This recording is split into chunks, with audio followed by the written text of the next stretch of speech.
Hi, Wally Brown here with GAF. Today I'm going to go over some accessories. Now, I get asked all the time about, how do I flash a certain pipe? How do I do that? Do I have to field wrap it? So I'm going to kind of go over some accessories here with you guys today, just a brief explanation about them. These are labor savings right here. Material is what it is, but if you can cut back on labor a little bit each job, at the end of the year, you might get a couple, maybe one or two or three or four more jobs in the year. It's more money in everybody's pocket. So this is where these really shine. So from the get-go, we make T-joint patches. So we make 45, 50, 60, 70, and 80 mil membrane. We as a manufacturer, we only require T-joint patches 60 mil and above on TPO. Now, you may have crews out there, you may put them on everything, that's entirely fine. So those of you that are new to TPO, T-joint patches, we have multiple layers of membrane coming together, basically forming a T. You can make your own, sure.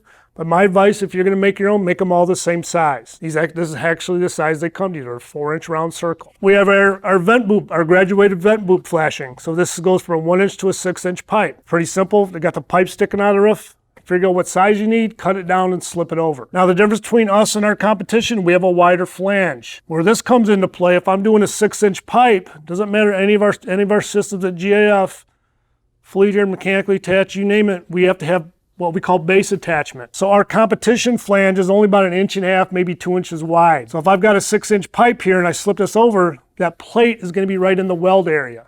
So now it's a two-step process. You got to cut a target patch to cover screws and plates. Then you have to slip their pipe boot over and you got to weld it. So we just kind of eliminated that for you. Again, we're saving you labor. Now, if this pipe I want to flash comes up and goes into a unit, goes into a wall or what have you, you can't very well cut this and wrap it around the pipe and then try and weld a patch down each one of these steps here. So if that pipe goes up and goes into the wall, this is where we came out with these. This is our split pipe tube. So these come in different sizes, 1 to 2, 3 to 5, 6 to 8, 9 to 11. But remember, anything I'm talking about here, any of these accessories, we can custom make if you have an oddball size.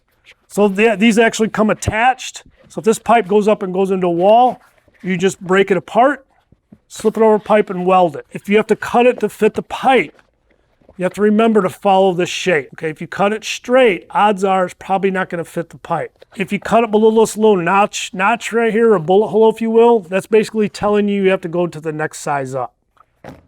So we also have these in square tube pipe wraps. Same thing, they actually come attached. You break it apart, wrap it around, slip it over the pipe. We have these in 4x4, 4x6, and 6x6. But again, we can custom make anything you need. Corners, we've got all kinds of corners, all kinds of ways to do corners on a curb. So this is our universal corner. This is how it comes to you, okay? So I've got a curb here, I wrap my flashing around it. I gotta take one of these, I can cut the top of it off, and here's my universal corner. Drop one in each corner, put 4 corners on. Now you can also use these on top of a parapet wall. You don't have to use them on an outside corner, on top of a wall. If I've got another roof section that's going up, I can weld it there. There's all kinds of uses for these. Now you can also cut this part out, and I've got an inside corner.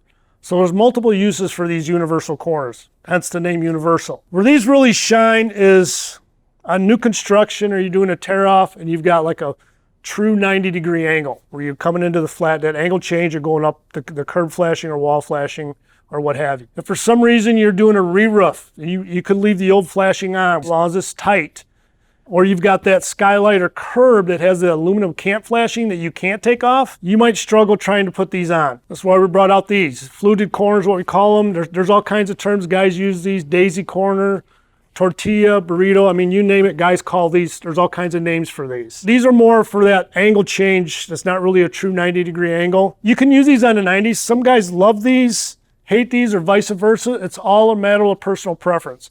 But again, at the end of the day, we don't want the roof to leak. So use whichever one you're more comfortable with. And we also have another inside corner.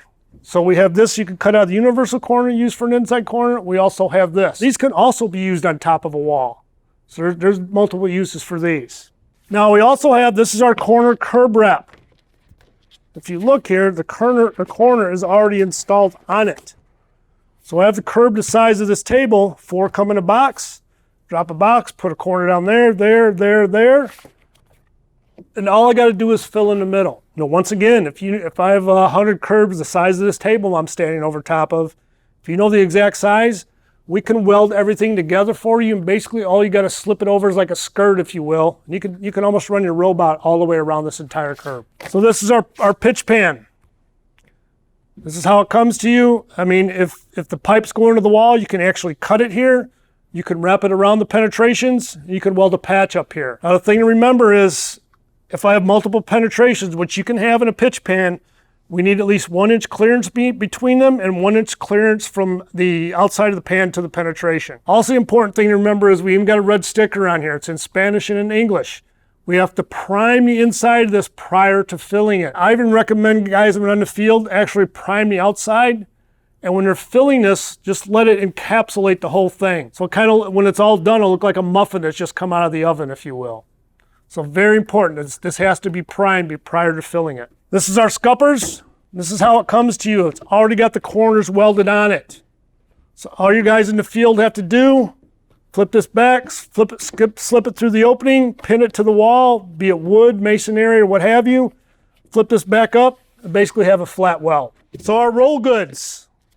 We have different metal or edge detail options. This is our standard cover tape. If this is my roof deck here, my field membrane is going to go over and cover the nailer. I'm going to pin my metal, either stagger it 4 inches nailed on center or screwed every 12 inches on center. I'm going to clean the membrane, clean the metal, use our TPO primer, prime the membrane, prime the metal, peel this, stick it, roll it, you're done, okay? We also have another version of it. This is our HW cover tape. So same thing, this gets installed similar to this, but the only thing you're priming now is the metal. You're not going to prime the membrane because this part's actually going to get welded to the roof side. So it's going to take a little more of abuse than the standard cover tape. This is our 8-inch detail strip. This actually comes in handy when you're doing a TPO coated metal. You can actually strip the metal in with this. You can make your own, but we actually make it roll like this. Comes right from the factory. 8-inch wide roll, 100 foot long. Okay, so this is our pitch pan filler. Again, we're going to prime the inside with our TPO primer. Prime the outside, fill it with our one part pitch pan filler. Caulking. We have our water block, which goes behind everything. It never gets exposed to the sun. If you expose water block to the sun, it's going to dry, it's going to crack out. So it either goes under clamping rings or goes behind wall flashings. And then once that's completed, if you're doing a wall flashing, this goes behind the wall flashing, put your termination bar on it, and then you're going to top off the termination bar with the FlexSeal caulking. So our TPO cleaner. It's not really a cleaner. It's more of an activator, if you will. You will always have a can of this on the job, but it should last you a long, long time. You do not want to overuse this cleaner on the membrane. This is our TPO cut edge sealant. So if you cut TPO membrane, if you expose the scrim, it's not a factory edge. This will actually wick water over time. So if this is the detail I've installed, once it's all welded, probed, checked, and repaired if need be, I would come in and take this TPO cut edge sealant and seal the outside edge of this. So last but obviously not least, doesn't matter how many accessories you have. There's always going to be something that's oddball that is not accessory made for. This is our UN55. You can actually field wrap it. You can heat this up, you can stretch it, you can do all kinds of funky things with this. But you'll notice there is no reinforcement in this, like this pitch pan here, or this unsupported here. All these accessories that are unsupported material are actually made out of this. They're just injection molded. So speaking of our custom accessories, just give you an example. Here's one of them. I'm sure you've all ran into a B-vent flashing on the roof, or a cone flashing, if you will. This is actually what this is made for. So if you've got 100 B-vent flashings, oddball size, if you know the size, you send it into us. We can actually custom make this for you, slip it over, boom, you're done. Again, you're saving labor. For additional installation videos on how to install these accessories, feel free to go to gaf.com.